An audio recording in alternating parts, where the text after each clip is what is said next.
Welcome to you all. In the previous video we just tried to do some kind of basic operations, scalar operations, which we discussed in the previous video, and also we tried to know how to use these basic commands, which are very important and which we will be using throughout the tool. And next we have to go to character strings, how to use strings and characters. So before I go here, I would also go to data types which are available in MATLAB, because that's one very important. Now if you don't know what to search, you just go to here, search and document. Of course I got this from help window. Once you go to data types, you can see here there are different types of data types which you can right now I'll be looking at numerical types. In numerical types, the data types are double, single, int and uint. Okay, so it is unsigned int actually, and these data types are used in MATLAB. Now if you want to know, by default I have data type as double, as we just saw in the MATLAB window. I will just redo it. So I say 2, the data type here is double, as you can check. If you are very particular about using a data type, say int 8, int of 8-bit, that is what int 8, int 8 2, let me call it some variable, say a equals to. So yeah, now if I see data type,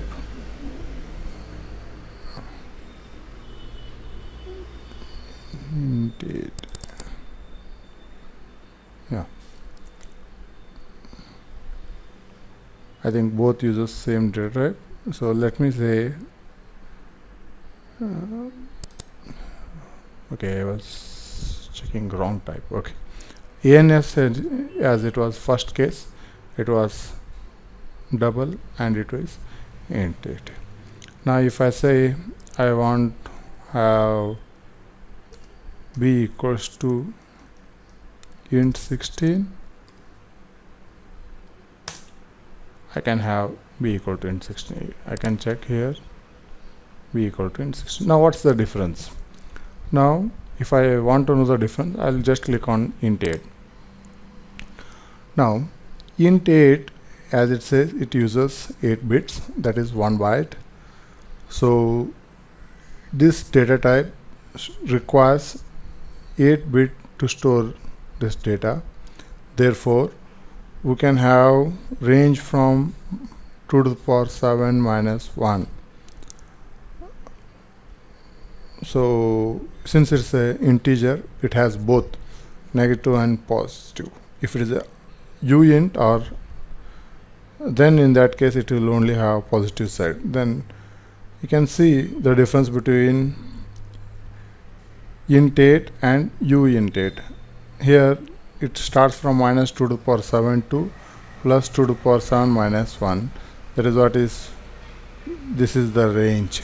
Okay, now if I want to check back, I want to say unint 16. Okay, I was checking 8. Okay, unint 8, then it is 0 to 2 to the power 8 minus 1, so I get 256. So this is how I have my range, so I can work on it. So since it is only in positive, it will be double the actual range, that will be half of it, that is minus 128 to plus 127, here 255. You can't change total range, but you can change which side, positive side or negative and positive side. So that's the major difference, otherwise everything is same. Now coming to double, as you know, it can support decimal numbers. Okay, these are the things which you need to know in data types. If you are going for characters or strings, of course the data types are available, and if you want to use characteristics addition and all that, you can try to use inbuilt functions. Okay, now let me start with basic things. So if even I can convert all the data types, that's also there. Okay, if I want to do as, let me clear this first, clear all variables, which we cleared all the variables which we did, and then CLC, always use this too. Then say a equals to 4.5, earlier I had used, so b equals to, sorry, let me use b equal to 2.5. So what is a divided by b now? It is 1.8. So if I say int 8 of a, so I'd be getting 5, which is approximation of 4.5. anything above 4.5 will be 5. So if I want to do an operation something like this, int 8 of b, earlier I got a by b as 1.8, now I'll be getting 2, because a's int 8 is 5, whereas b's int 8 is 3. Okay, so 5 divided by 3 is 1.6 something, which comes out to be close to 2. So you get this answer. Now if I do the reverse, that is b divided by a, I get 1. If I do b divided by a, I get 0.556. so 0.5, it's greater than 0.5, so I'll get next 1. I got 1. So this is how it works. So let us not worry about this, let us go to our document and continue from there. So let's start with our documentation. So next thing is characteristic strings. So if I am using characters, say my name equals to xyz, so xyz will be stored in variable my underscore name. So I can do that. So let me say name, instead of my name I can use my, okay, underscore name, I can't use space in between, equals to, so you can see here m was capital, anyway I have taken it small, single inverted comma, say I would say Raj. Okay, now it stores my Raj as Raj, and the data type is char. So you can see it's a array of characters. Okay, that's what it shows. And if you want to use disp, okay, disp is to display that is stored in my name. Say I want to show what is there in the variable my name, I should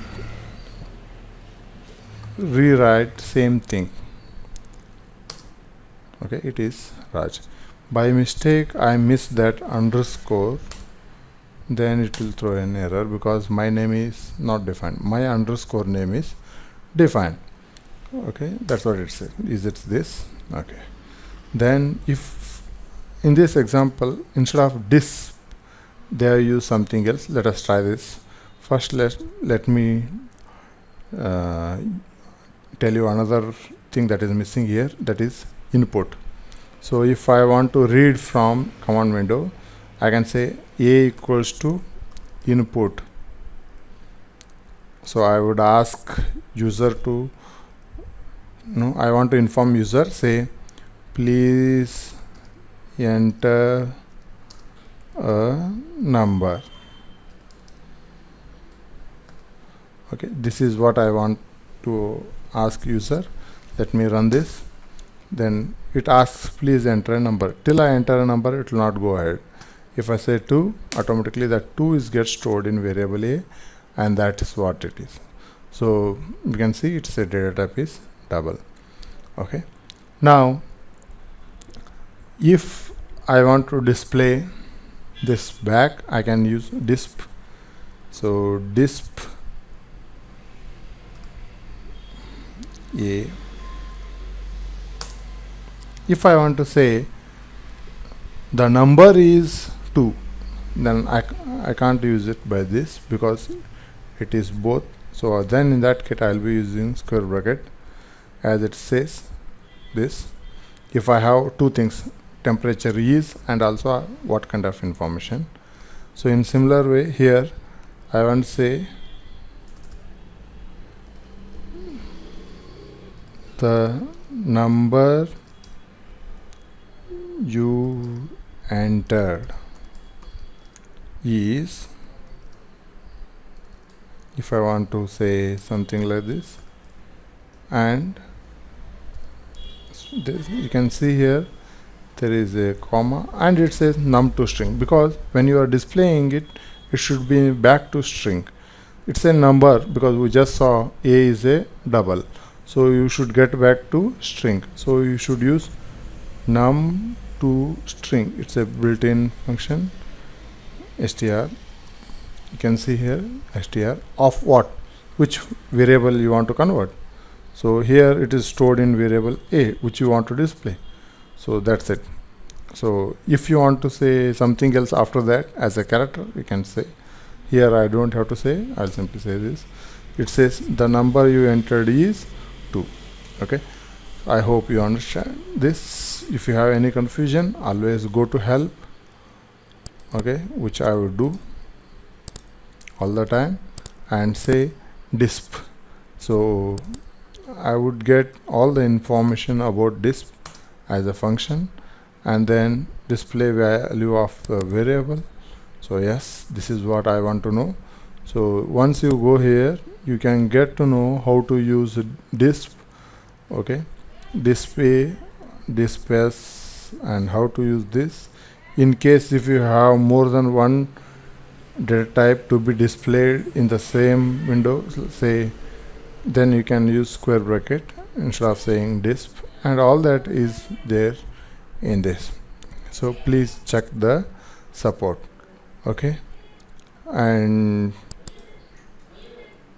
next we'll go to the example. So F is 71, it is Fahrenheit 71. If you convert this into degree Celsius with the formula F minus 32 divided by 1.8, you'll get the entered value of F in Celsius. That is what it is. Let me just copy paste for now temporary. Before that, let me clear this. Okay, and let me clear all the variables. Okay, let me start fresh. F is 71. See, I am writing both these statements in the same line because I am using semicolon, and I am saying this is the end of my statement, and I am saying again end of my statement, and I am not interested to see both F and C on the display. Okay, C is 21. If I want to see what is C, simply I can say disp C. Okay, I can get to know what is C. But if I want to have some structure, say temperature is 21.666 degrees Celsius, then I can't use this. Rather, I should go with square bracket and say, I should say whatever I want to touch. Temperature is semicolon.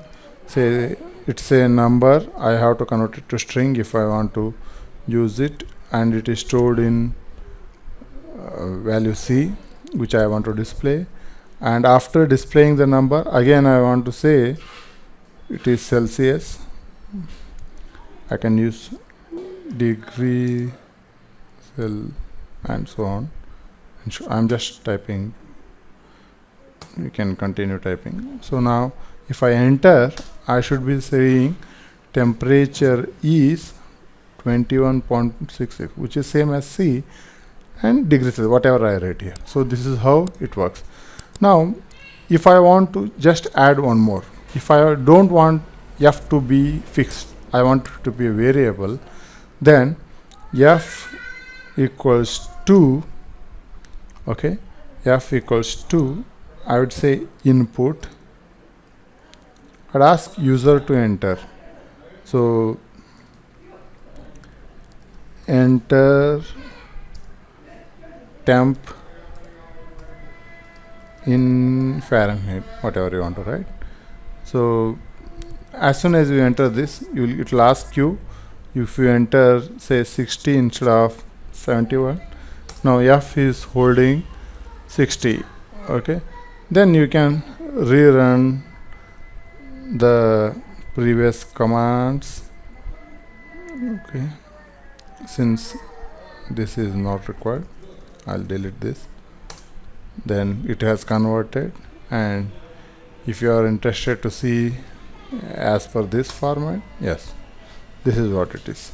Now every time if you are using this kind of things in this command window, you have to every time go back to frequently use and then try to retype or copy paste. It becomes a lot of confusion. So if you save it in a file like what you used to do it in C programming, it will be much more easier and clear. For that you have to use some option called script, which is available here. Let me open it. Script, either you can open here or new script, both options. As soon as you open, you will get to know. Now this moment, now you can use it to save it. As soon as you ask it to save it, it will ask in the same folder. Here if you change this folder, automatically it will give you the current folder. Now let me not worry about any of these things. Let me say test1 as a beginner and the file format that .m. Let me save it. So would you like to save it in dead folder? Let me save it anywhere it wants. Okay, so for time being, let me do that. Now I will ask user to enter. Let me say f equals to whatever I just wrote, input and all that. So let me do that, and then we'll run the program. Let me start typing one by one.